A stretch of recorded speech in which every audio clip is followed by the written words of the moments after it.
Assalamualaikum football lovers, berjumpa lagi dengan Calcio Hunter. Kali ini kita sudah menyiapkan berita terupdate seputar sepak bola Eropa untuk kalian semua. Selamat menyaksikan.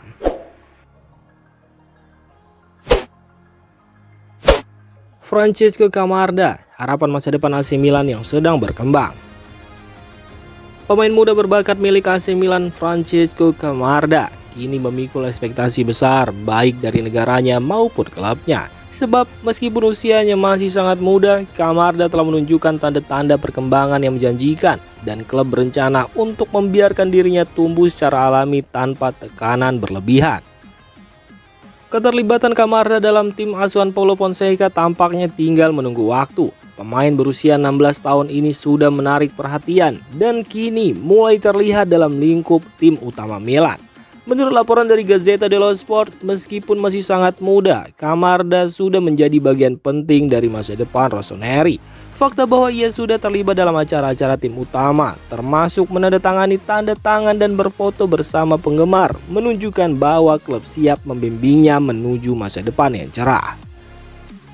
Francesco Camarda diharapkan akan bergabung dengan skuad Liga Champions Milan pada hari Rabu. Meski usianya baru 16 tahun dan 226 hari, kesempatan untuk duduk di bangku cadangan dalam kompetisi sebesar itu adalah pencapaian luar biasa.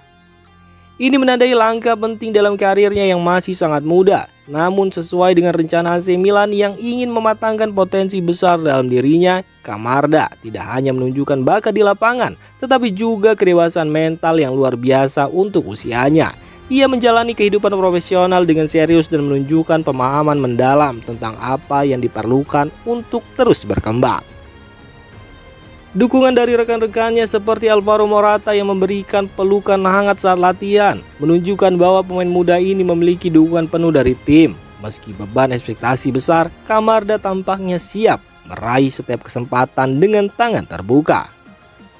Dengan kedewasaan dan bakat yang terus berkembang, Milan sangat yakin bahwa Camarda sedang berada di jalur yang benar. Klub terus memantau pertumbuhan fisik dan mentalnya, memastikan bahwa ia tidak terburu-buru. Meski masih ada jalan panjang sebelum ia benar-benar siap untuk memimpin tim, Camarda kini sudah menunjukkan tanda-tanda bahwa ia bisa menjadi salah satu bintang masa depan AC Milan. Menjamu klub Brugge, Milan fokus pada Maxim de Cuyper. AC Milan akan menghadapi klub Brugge dalam laga penting Liga Champions malam ini di San Siro. Dalam pertandingan yang sangat penting ini juga, Milan secara khusus memantau bek kiri Brugge, Maxim de Cuyper, yang kabarnya menjadi target Rossoneri. Laporan terbaru menyebutkan bahwa AC Milan tertarik pada de Cuyper yang tampil impresif bersama klub Brugge. Pertandingan ini menjadi kesempatan bagi Milan untuk memantau langsung performanya di lapangan. AC Milan sebelumnya telah menggunakan strategi serupa ketika mencari pemain baru, dan dengan kontrak Theo Hernandez yang belum diperpanjang, posisi bek kiri memang menjadi perhatian. Namun manajer Milan Paulo Fonseca telah mengonfirmasi bahwa Theo Hernandez akan kembali tampil pada laga ini. Setelah absen dalam beberapa pertandingan sebelumnya, situasi ini semakin menarik karena de Cuyper akan menjadi sorotan di laga ini sebab Milan tengah mencari opsi jangka panjang di posisi bek kiri. Pertandingan ini akan menjadi ujian besar bagi Milan dan klub Brugge, terutama karena kedua tim memiliki ambisi tinggi di Liga Champions dan Rossoneri khususnya akan berusaha untuk memanfaatkan laga kandang ini. Federico Di Marco sangat menghormati Theo Hernandez.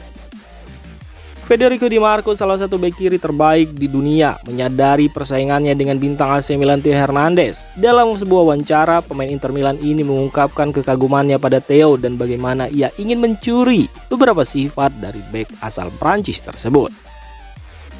Pengakuan ini memperlihatkan rasa hormat yang mendalam di tengah persaingan ketat di lapangan. Sebab dalam beberapa musim terakhir, Di Marco sering dianggap sebagai salah satu bek sayap paling cemerlang di dunia. Namun ia kerap berada di bawah Theo Hernandez dalam peringkat individu. Meskipun Inter Milan lebih kompetitif secara keseluruhan dibandingkan Milan, Theo selalu menjadi sorotan karena kemampuannya yang luar biasa di sisi kiri lapangan. Namun musim ini memberikan tantangan baru bagi Theo Hernandez. Penampilannya yang kurang konsisten di Milan membuka peluang bagi Di Marco untuk bersinar lebih terang. Kendati demikian, sangat sedikit yang akan memilih Di Marco di atas Theo ketika keduanya berada di puncak performa mereka. Dalam wawancara dengan BSMT, Di Marco berbicara tentang betapa ia menghormati Theo Hernandez dan bagaimana ia berharap pemain Prancis tersebut terus berkembang. Di Marco mengakui bahwa meskipun ia sering menerima hinaan dari pendukung rival, hal itu tidak mengurangi rasa hormatnya kepada Theo Hernandez. Persaingan antara Federico Di Marco dan Theo Hernandez diakui oleh banyak pengamat sebagai salah satu yang paling menarik di sepak bola Eropa. Kedua pemain memiliki keahlian luar biasa di posisi bek kiri, dan meskipun mereka bersaing di lapangan, ada rasa hormat yang besar di antara keduanya.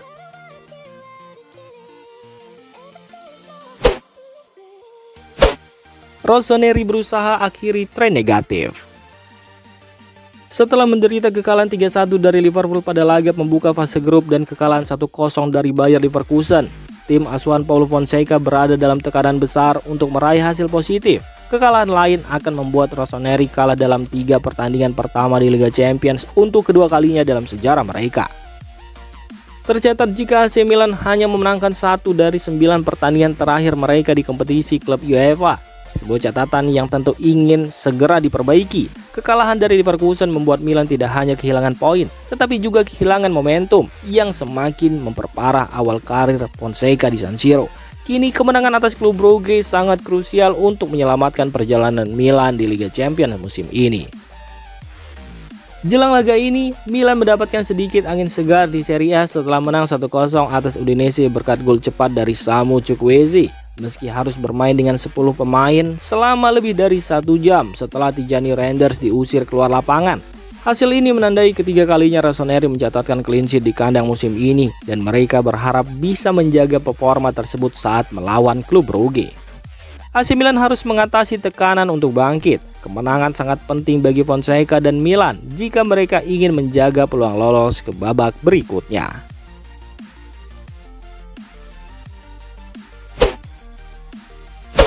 Tijani Reinders ungkap posisi favoritnya di lini tengah Milan.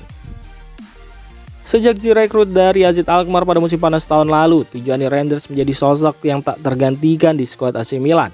Pemain berdarah Maluku tersebut dikenal sebagai sosok gelandang serba bisa karena piawai mengisi sejumlah posisi di lini tengah. Diwawancari oleh Tutto Mercato Web, Tijani Reinders mengungkapkan posisi mana di lini tengah yang paling ia sukai. Saya adalah pemain dengan tipe box to box. Saya suka bergerak pindah dari satu posisi ke posisi lain. Saya telah bermain di semua posisi di lini tengah. Nomor 8 adalah posisi ideal saya, tetapi itu bukan berarti saya tidak bisa mengisi posisi nomor 6 atau 10. Ini bukan menjadi persoalan besar bagi saya dan menjadi keputusan Mr. Paulo Fonseca di posisi mana dia membutuhkan saya, ucap gelandang 26 tahun mengevaluasi sesi wawancaranya. Tijani Reinders menyatakan dirinya ingin berkontribusi lebih banyak bagi AC Milan lewat sumbangan gol dan assist yang diciptakannya. Pada debutnya di musim lalu, Tijani Reinders sukses mencetak 3 gol dan 3 assist dari 36 laga Serie A yang dimainkannya.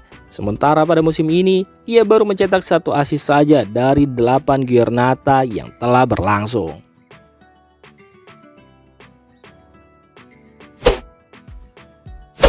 Mike Maignan jadi pemain kelima Milan yang menyandang kapten tim. Dengan cedera yang dialami Davide Calabria dalam pertandingan melawan Udinese, sementara Theo Hernandez terkena sanksi larangan bertanding karena kartu merah langsung setelah laga melawan tim La Viola. Sedangkan Abraham, Rafael Leao, dan Vicky Tomori diturunkan ke bangku cadangan sebagai bagian dari hukuman. Hal inilah yang membuat Mike Maignan terpilih sebagai kapten tim baru yang juga mencatatkan diri sebagai pemain kelima yang berbeda yang mengenakan ban kapten AC Milan sejauh musim ini. Sementara itu, dalam sesi wawancara bersama DAZN, pelatih AC Milan Paulo Fonseca turut menjelaskan alasan dibalik ditunjuknya Mike Maignan sebagai kapten. Fonseca mengklaim jika dia tidak punya pilihan atau tidak punya banyak waktu untuk mempersiapkan diri, sehingga akan menunjuk siapapun pemain yang benar-benar siap untuk dijadikan kapten tim, dan ia menganggap jika Mike Maignan yang paling pantas mengemban tugas tersebut saat berhadapan dengan Udinese. Mike Maignan sendiri sebelumnya diperkirakan akan menjadi kapten timnas Prancis saat jeda internasional. Namun hal tersebut batal terjadi dan pelatih Didier Deschamps menjatuhkan pilihan ke tangan Aurelien Tchouaméni. Tidak mainkan Rafael Leao, Paulo Fonseca sebut ini bukan pesan untuk siapapun. Saat menghadapi Udinese di San Siro, Pelatih Paulo Fonseca benar-benar mewujudkan rencananya dengan menerapkan beberapa perubahan radikal di susunan pemain inti. Ini merupakan jawaban atas kontroversi setelah kekalahan 2-1 dari Fiorentina. Dalam laga tersebut, Theo Hernandez dipastikan tidak bermain karena terkena hukuman kartu merah. Selain itu, Tammy Abraham, Rafael Leao, dan Fikayo Tomori duduk di bangku cadangan. Meski begitu, kepada DAZN, Fonseca mengatakan jika perubahan susunan pemain bahkan tidak memainkan Leao dan Tomori bukan pesan untuk siapapun. Dia murni melakukannya demi meraih kemenangan. Ini bukan pesan untuk siapapun. Ini adalah keinginan untuk memenangkan pertandingan dan saya pikir mereka adalah pemain terbaik saat ini untuk menghadapi Udinese, ujar pelatih AC Milan tersebut.